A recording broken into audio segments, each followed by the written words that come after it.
You are listening to the Keep the Weight Off podcast with Dr. Angela and Marshall, episode number 140. Welcome to the Keep the Weight Off podcast, where we bust all the dieting myths and discover not just how to lose weight, but more importantly, how to keep it off. We go way beyond the food, and we use science and psychology to give you strategies that work. And now your host, Dr. Angela Zechmann. All right, hey everyone, and welcome back to the podcast this week. How are you today, Marshall? I'm doing really good. How are you doing? I am doing fine. I am busy, but I'm good. So, all right. The weather turned on us, though. I know. Crappy. It's so crappy.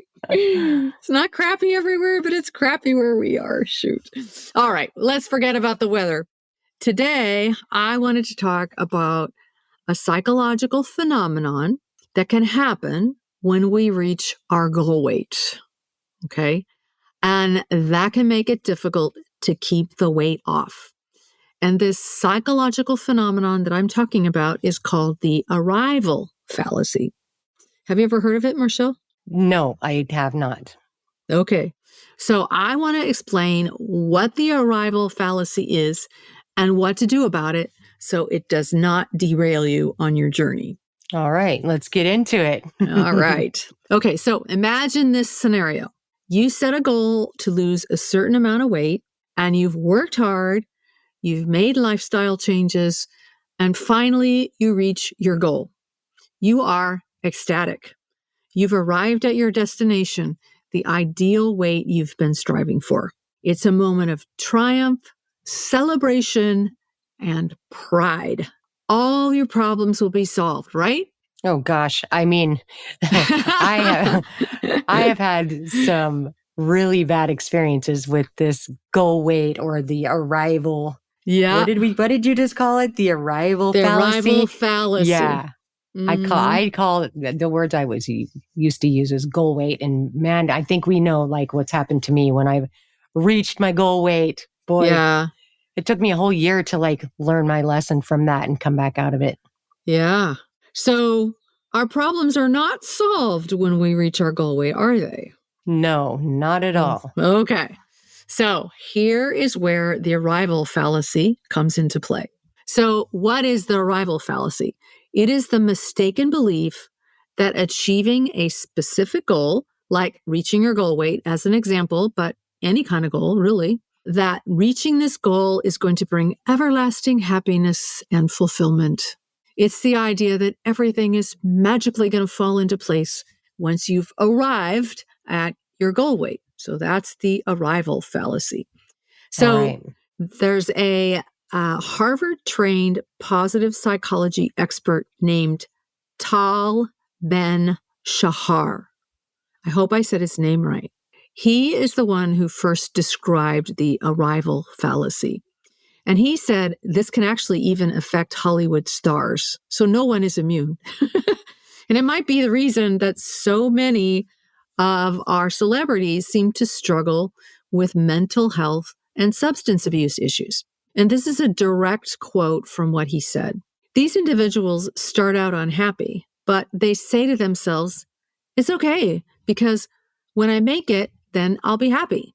And then when they make it, they are happy, but it's not long lasting.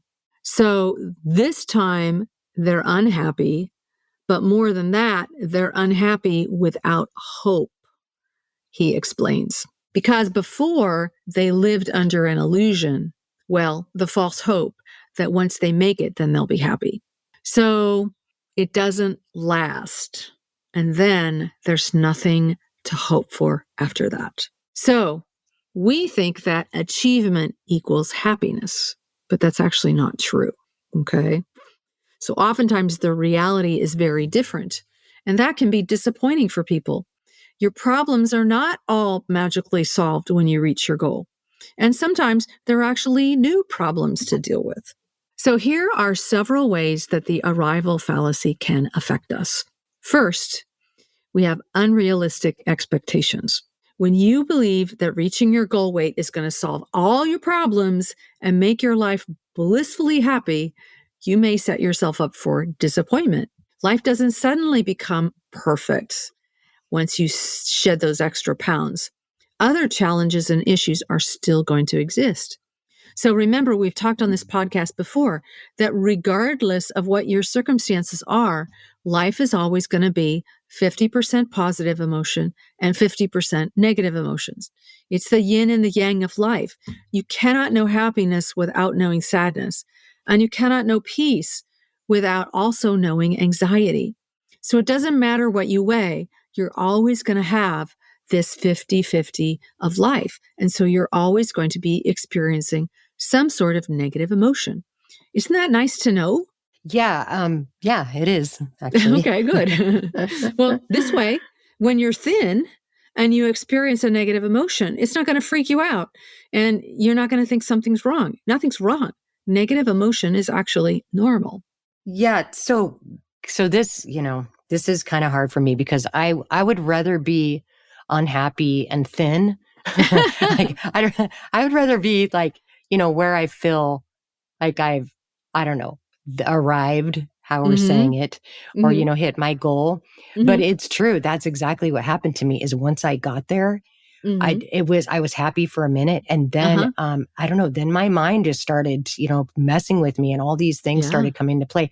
And going into maintenance was the hardest part of my weight loss journey. Was being in maintenance. It wasn't the losing the weight. That's what I thought was going to be the hardest, but it was like arriving where I thought I was going to be happy because that's what I kept telling myself. If I just weighed such and such, I would be so happy. I would feel perfect. I wouldn't have to worry about it anymore. All the worry would go away. And it just came with its own set of issues. And like I said, it derailed me so bad that it took me an entire year to become motivated again. I'm so glad that we're talking about this because it is so important. And it is so true that this happens. Yeah. I remember one day you walked in, you said, just get me skinny. I know. Remember when I would say, I just need to lose 10 pounds by the end of the weekend? I know. You would say that a lot. Or I've got something coming up. I just want to be skinny. Yeah. That's what I would do. I would, that's how I would, when I was going on vacation, that's when like I would kick it into gear, and I would like be really diligent because you would say I was dieting for a deadline. That's what I did. Yeah. And, and I did. And it took me, it's so crazy how you learn so much about yourself through your weight loss journey. It just brings up, so much about, your experiences and your past, your personality. And I love that about the weight loss journey. But like I said, I mean, you can become really derailed if you don't really pay attention to all of these lessons that Dr. Angela teaches us. These are all so important. It's really, really important. This is a really big one too, because I remember dieting down to a perfect, as perfect as this body can make it, and thinking, by the time, if I am stage worthy, I did a figure competition. If I'm stage worthy, like my life is going to be golden. And I got there and it was great for about 2 days. And then I started hating myself. I still hated myself. It was so interesting. I know, I know it is so interesting too, because you really just believe it until you get there. And Yeah.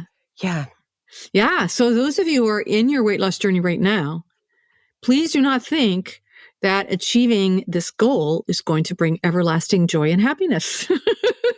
We just want to warn you ahead of time so that you're prepared. So what else can happen? The arrival fallacy can make maintenance more challenging. We sort of talked about this. Many people find it difficult to maintain their weight loss once they've achieved their goal. And think about why. You've been focused on this goal for months. The motivation that comes with striving toward a goal will be gone once you've reached the goal. So without that motivation, it's really easy to slip back into old habits, right? Oh, yeah, that's exactly what happens. You get there and all of a sudden my brain was like, oh no, you can totally have that now. I mean, just a little bit isn't going to hurt. Nothing's going to happen if you have a little bit.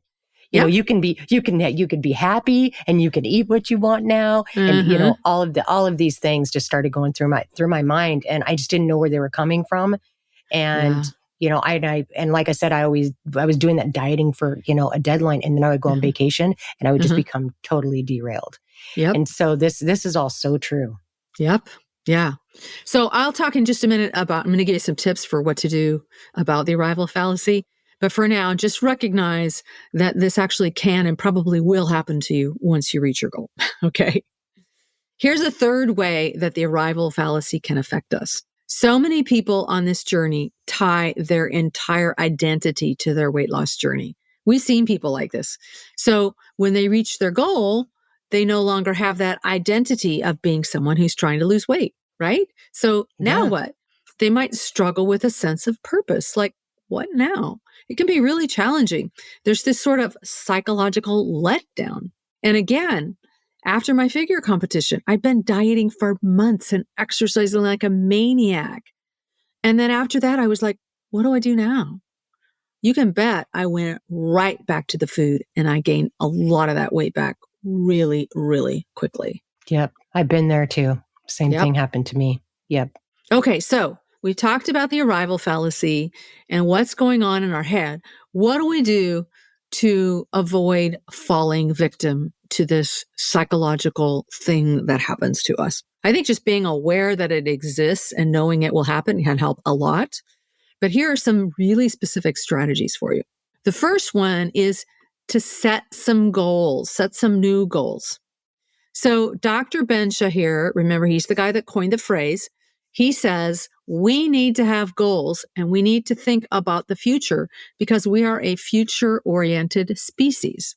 So it might kind of sound a little bit like a conundrum. It's as if setting goals makes us happy, but reaching them makes us unhappy. Isn't that interesting? Yeah, it's true.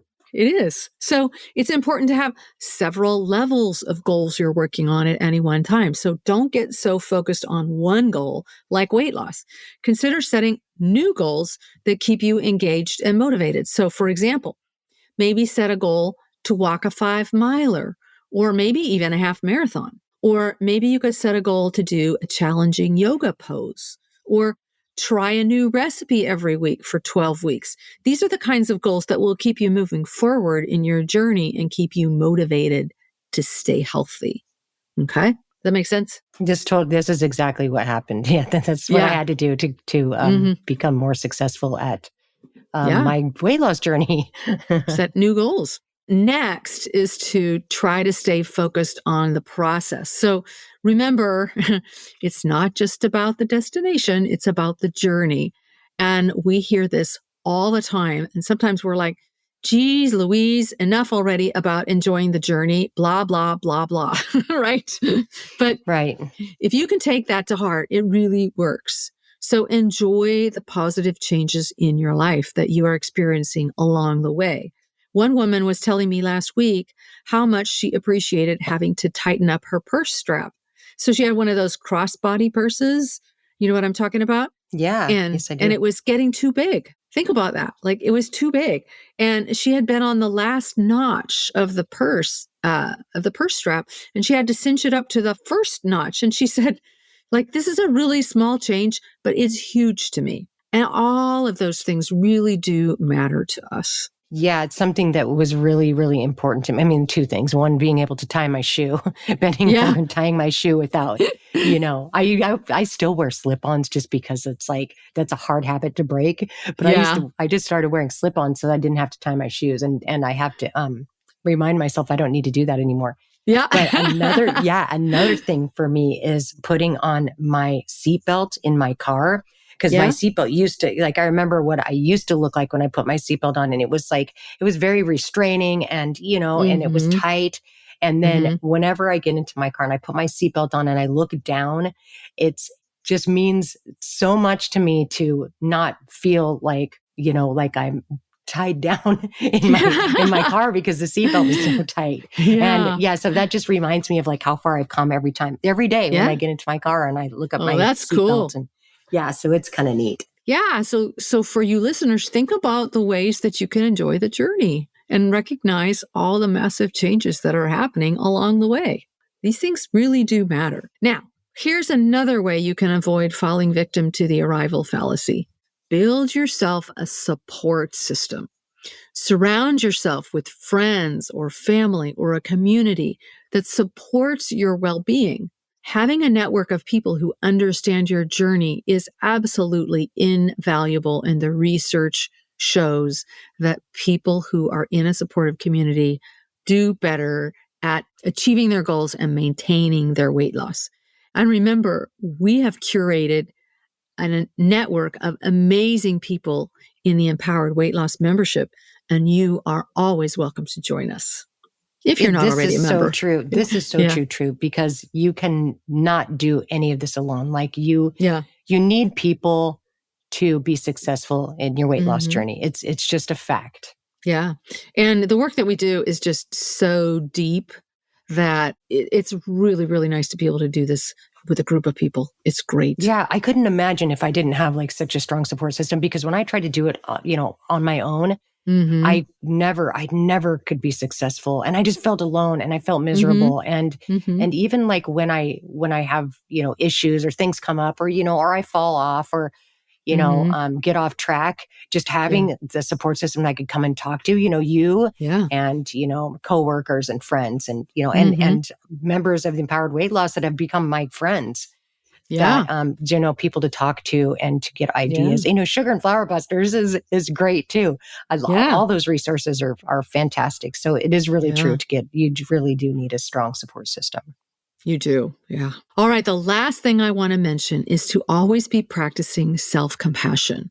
So we talk in detail about self-compassion in the membership because this is a huge skill that's really going to help you keep the weight off. You want to be really, really kind to yourself. Understand that setbacks happen and are to be expected, and perfection is never required. Self-compassion is one of those, I call them resilience skills, that can really help you to bounce back from challenges a lot more effectively.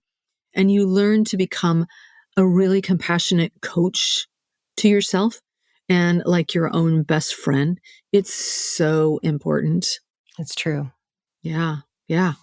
So, do you have anything else you want to say, Marshall? No, I love this topic. I'm so glad that we talked about it because I'm sitting here, just kind of like reminiscing through my journey and it just makes so much sense. And it seems so simple now, now that, I have come this far, but I just remember the struggles that I had and I just feel so appreciative that I do have, people in the support system to help me through this. And and just all the learning that I've done and, and all this stuff that you've taught me, I just think it's, invaluable. I couldn't live without it. Invaluable. Yeah. So that's what we got for you all this week. Remember that the arrival fallacy is a trap that can hinder our happiness and success when it comes to weight loss. By recognizing what it is and implementing strategies to overcome it, we can keep the weight off better and perhaps even find fulfillment beyond the scale. Wouldn't that be great, right? Yes. So I hope you found this discussion of the arrival fallacy insightful and helpful. Remember, your weight loss journey is about way more than just numbers. It's about your overall well-being. And remember, it's a journey of profound personal evolution. Now, don't forget to rate and review and subscribe to our podcast. Go there right now and do that. And as always, stay motivated, stay healthy, and keep the weight off. We'll talk to you next week. Bye. All right. Goodbye, everybody. Hey, if you really want to lose weight and keep it off for good, your next step is to sign up for Dr. Angela's free weight loss course, where you're going to learn everything you need to get started on your weight loss journey the right way. Just head over to journeybeyondweightloss.com/free course to sign up. Also, it would be awesome if you could take a few moments and write a review on iTunes. Thanks, and we'll see you in Journey Beyond Weight Loss.